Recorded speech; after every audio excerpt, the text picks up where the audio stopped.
현재 이 채널에서는 1942년 6월 초에 벌어진 미국과 일본 간의 미드웨이 해전을 기존에 많이 알려진 이야기들 뿐만 아니라 그 뒤에 숨겨진 내용까지 자세히 살펴보고 있습니다. 지난 영상에서는 미드웨이 공략을 위해 일본에서 출항한 여러 함대들 중 특히 항모 4척을 중심으로 구성된 제1기동부대의 미드웨이를 향한 접근에 대해 살펴보았습니다. 그림에 표시된 화살표가 출항 후부터 1942년 6월 3일까지의 항모부대 항로입니다. 항공모함들이 포함된 제1기동부대에도 전함과 중순양함, 구축함들이 있었지만 야마모토 이소로쿠 연합함대 사령장관이 탑승한 전함 야마토를 비롯한 여러 함정들로 구성된 주력부대가 거의 비슷한 코스로 항모부대의 뒤를 따라가고 있었습니다. 여기서 자료마다 부대의 이름이 다른 경우가 많은데 제1항공함대를 주축으로 구성된 항모부대의 명칭은 제1기동부대였고 제1기동부대 뒤에 따라오는 함대는 주력부대이며 이 함대는 전함 야마토와 경항모 호쇼가 포함된 주대와 기존 제1함대를 중심으로 구성된 경계부대로 나뉘었습니다. 이게 공식 자료에 나와 있는 함대 명칭이고 다른 자료에는 다른 명칭을 쓰는 경우도 있습니다. 여기까지가 항모부대가 갔던 루트 쪽으로 가는 함대이고 그 외에 사이판 등에서 출발한 미드웨이 상륙부대와 그 부대를 호위하는 함대도 있었습니다.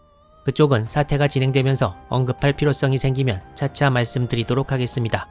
사실 미드웨이 해전이 서로 함포를 쏘면서 결전을 벌인 것이 아니기 때문에 미국과 일본의 항모부대의 활동만 집중해서 보면 되긴 하지만 전투에 직접 참가하지 않은 다른 함대라도 명칭을 통일할 필요는 있기 때문에 이 부분에서 관련 사항을 말씀드렸습니다. 자료에 의하면 주력부대는 5월 31일경에 대략 이 위치를 통과한 것으로 되어 있습니다. 제1기동부대가 5월 28일경에 지나간 위치입니다. 이후 주력부대는 제1기동부대 항로의 남쪽에서 같은 방향으로 진행했습니다. 제1기동부대가 화살표의 끝부분에 다다른 1942년 6월 3일에는 주력부대가 북위 34도, 동경 161도 지점을 통과했다고 기록되어 있습니다. 이 지도상에는 약 이 정도 위치라고 볼 수 있습니다.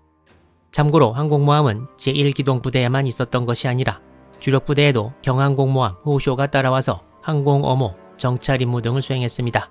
당시 일본의 주력 항모 아카기의 함 길이가 약 260m였고 이류, 소류도 약 227m였던 데 비해 호쇼는 168m에 지나지 않아 비행갑판도 매우 짧았고 주력 항모들이 함재기를 60기 이상 탑재할 수 있을 때 호쇼는 15기밖에 탑재 못해서 태평양에서 미국을 상대로 제대로 써먹을 수 있는 항모는 아니어서 중일전쟁 초반에 참가하고 돌아온 1939년부터 훈련함으로서의 역할만을 하고 있었습니다.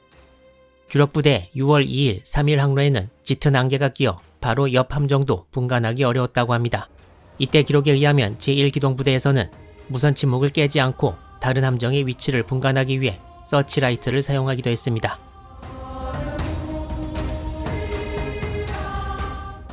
일본 함대들이 미드웨이로 접근하고 있을 때 미 항모부대도 미드웨이 북동쪽 약 600km 지점에 포인트 럭을 목표로 항진했습니다. 5월 28일에 엔터프라이즈와 호넷이 그리고 5월 30일에 요크타운이 진주만에서 출항했는데 포인트 럭과 진주만 사이의 직선거리는 약 1913km였습니다. 하와이 시간으로 1942년 6월 2일 오후 4시 스프런스 제독의 태스크포스 16과 플래처 제독의 태스크포스 17이 포인트 럭에서 합류했습니다. 도쿄 시간을 쓰는 일본 자료와 대조해보면 제1기동부대가 앞에 지도에서 나온 화살표 끝부분까지 거의 전진했을 때 즈음이었습니다. 포인트 럭은 미드웨이에 주둔하고 있는 항공기의 엄호 사정권을 넘어선 위치였습니다. 당시 미함대는 엔터프라이즈와 호넷의 태스크포스 16은 스프런스 제독이, 요크타운의 태스크포스 17은 플래처 제독이 지휘하고 있었는데 이때를 기점으로 전체 미 항모부대의 지휘를 플래처 제독이 맡게 되었습니다. 하지만 태스크포스 16과 태스크포스 17은 어느 정도의 작전상의 자율권을 각각 가지고 전투에 임하게 됩니다.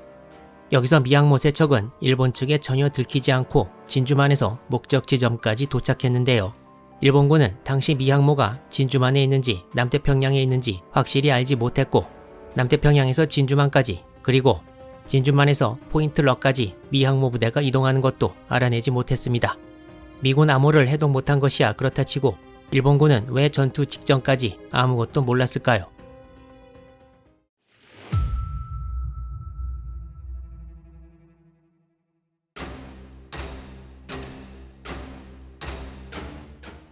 당시 일본 해군에는 잠수함만으로 구성된 제6함대가 있었고 제6함대 사령장관은 고마츠 테루이사 중장이었습니다. 고마츠 중장은 미드웨이 작전에 대해 어느 정도는 알고 있었으나 5월 1일부터 4일까지 열린 미드웨이 도상 연습에는 제6함대에서 아무도 참석하지 않았습니다. 미드웨이 작전 명령이 정식으로 내려지고 나서 제6함대에서는 잠수함 6척의 제3잠수전대와 잠수함 8척의 제5잠수전대가 작전에 참가하게 되었는데, 당시 일본의 작전 계획을 보면 미드웨이와 하와이 중간 직선 항로에서 약간 남쪽으로 치우친 곳에 갑 산계선을 설정해서 제3잠수전대 잠수함들이 지키도록 했고, 북쪽으로 치우친 해역에 을 산계선을 설정해서 제5잠수전대가 지키도록 했습니다. 하지만 여기서 또 한번 일본군의 잠수함 관련 작전 실수가 생기고 마는데요. 그 이유는 바로 지난번 영상에서 다루었던 1942년 3월의 K작전과 연관이 있습니다. 3월의 K작전은 장거리 수상기를 이용해 한 번 급유를 하고 하와이를 폭격하는 작전이었는데요. 3개월 후 미드웨이 작전을 앞두고 일본군은 과연 진주만에 미 항모가 있는지 알아보기 위해 다시 한번 비슷한 작전을 추진하게 됩니다. 3개월 전의 K작전에 대해서는 이 영상 바로 직전에 업로드돼 있으니 아직 보지 않으신 분들의 많은 시청 부탁드립니다. 일본군은 미드웨이 전투 직전에 실시될 이 작전을 제2차 K작전이라고 이름 붙였고, 이에 대한 구체적인 작전 준비는 1942년 5월 중순부터 시작되었습니다. 일본군이 그렇게 찾는 미 항모가 진주만에 과연 있을 것인가? 일본군은 산호해 해전 이후 5월 중순경 미 항모를 남태평양 어딘가에서 보았다는 첩보를 접수했고, 따라서 진주만에 미 항모가 없고 미드웨이 해전에도 안 나타날 것이라는 생각을 하고 있었습니다.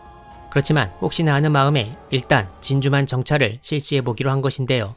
일본군은 이 작전을 위해 일본군이 점거하고 있던 마셜 제도에서 항속 거리가 긴 대형 비행정을 하와이 근처 프렌치 프리깃 쇼올주로 보낸 다음에 그곳에 미리 가있던 잠수함 6척 등에서 연료 보급을 받고 남동쪽으로 방향을 틀어 진주만을 정찰한 다음에 다시 마셜 제도로 돌아오는 방법을 택했습니다. 이를 위해 일본은 수상기 모함 카모이를 5월 27일 마셜 제도로 보내 작전 준비를 했습니다. 일본 잠수함 6척은 이미 제1기동부대와 주력부대가 출항한 후인 5월 29일과 30일에 목적지인 프렌치 프리깃 쇼올즈 부근으로 향해 거의 도착했습니다.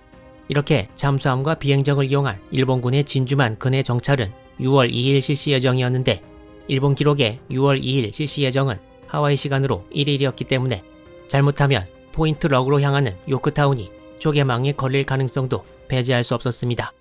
일본의 제2차 K작전은 이렇게 계획대로 진행되어 갔는데 뜻하지 않은 문제가 하나 있었고, 그것은 바로 미국 측이 이 작전에 대해 전부 다 알고 있었다는 점이었습니다. 기록에 의하면 제2차 K작전이 계획 실행 단계에 들어간 5월 중순에 미국 측은 이미 아모 해독을 통해 이 작전이 실시된다는 정보를 입수했고, 니미츠 제독의 정보참모인 에드윈 레이턴이 이를 니미츠 제독에게 바로 보고했습니다. 사실 이때는 이미 3월에 벌어진 제1차 K작전의 결과로 미국 측이 수상기 모함 발라드를 프렌치 프리깃 쇼올즈에 파견해 놓고 있었습니다. 그리고 니미츠 제독은 수상기 모함 한 척을 더 그곳에 파견하도록 명령했습니다. 미드웨이 작전 전체와 마찬가지로 일본군은 제2차 K작전이 미국 측에 이미 들통나 있으리라는 것을 전혀 생각하지 못했습니다.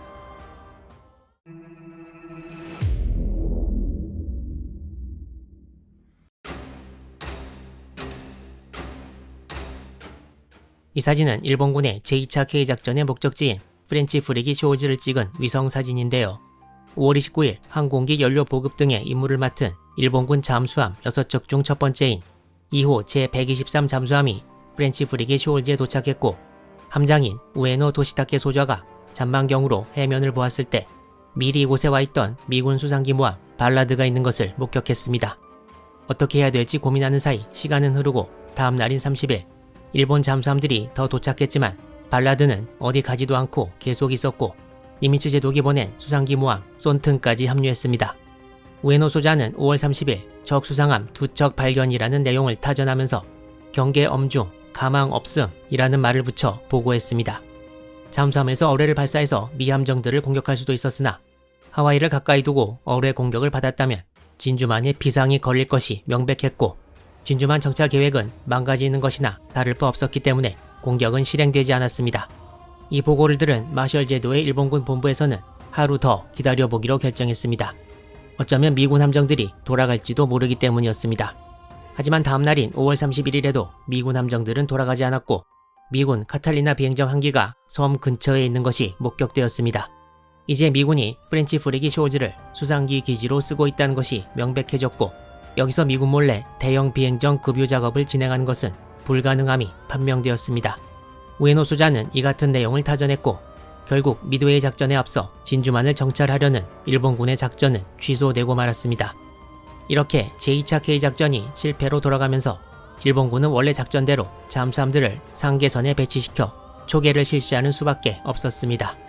하지만 이것도 순조롭게 진행되지는 않았습니다.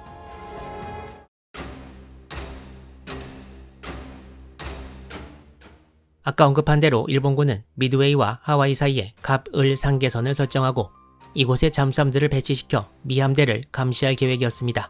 사실 이 당시 일본의 최신의 잠수함들은 전부 남태평양 쪽에 가 있었고, 미드웨이에 파견된 잠수함들은 전부 구식으로, 이에 대해 어느 대본영 참모는 하나의 상계선마다 구식 잠수함을 이렇게 배치하는 것은 자기 만족에 불과하다고 하고, 미드웨이 해전에 고속 잠수함을 다량 배치할 것을 건의했으나 받아들여지지 못했습니다. 이외에도 일본의 잠수함 배치에 문제가 많이 발생했는데, 을 상계선에 배치될 예정이었던 제5 잠수전대 잠수함들은 마셜제도 콰잘레인을 향했다가 다시 미드웨이로 향했는데, 어떤 이유에서인지 미드웨이 출격 명령을 콰잘레인에 도착한 후에야 받아서 5월 26일에야 미드웨이 상계선 목적지를 향해 출발하게 되고, 제5 잠수전대 잠수함들이 목적지에 도착한 것은 이미 미 항모들이 빠져나간 6월 4일과 5일이었습니다. 실패한 K작전에 참가한 잠수함 6척 중에 3척이 갑 상계선을 맡은 제3 잠수전대 잠수함들이었는데, K작전에 참가하다가 시간이 늦어 3척이 6월 3일과 4일에 나눠서 상계선에 도달했습니다.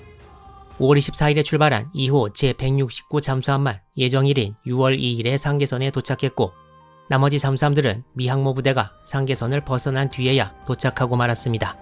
어느 일본 자료에 따르면 엔터프라이즈와 호넷이 을 상계선 위치를 정확히 통과해서 포인트 럭으로 향했다고 합니다. 을 상계선에 잠수함들이 제때 왔었다면 미 항모의 움직임을 확실히 파악할 수 있었던 것입니다. 일본은 첫 번째 K작전의 실패 후 미군이 대비할 것이라는 것을 생각도 못한 채 똑같은 작전을 아무 생각 없이 반복하다가 실패하고 늦는 바람에 미 항모 부대 경계에 실패했고, 또한 알 수 없는 이유로 작전 명령 하달이 지체되어 잠수함들이 늦게 도착하기도 해서 결국 예정대로 진행되었다면 발견할 수도 있었을 미 항모 부대의 움직임을 전혀 간파 못합니다.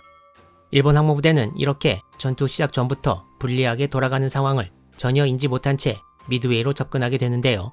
앞으로의 상황이 어떻게 진행될지 더 재미있는 이야기 기대해 주시기 바랍니다.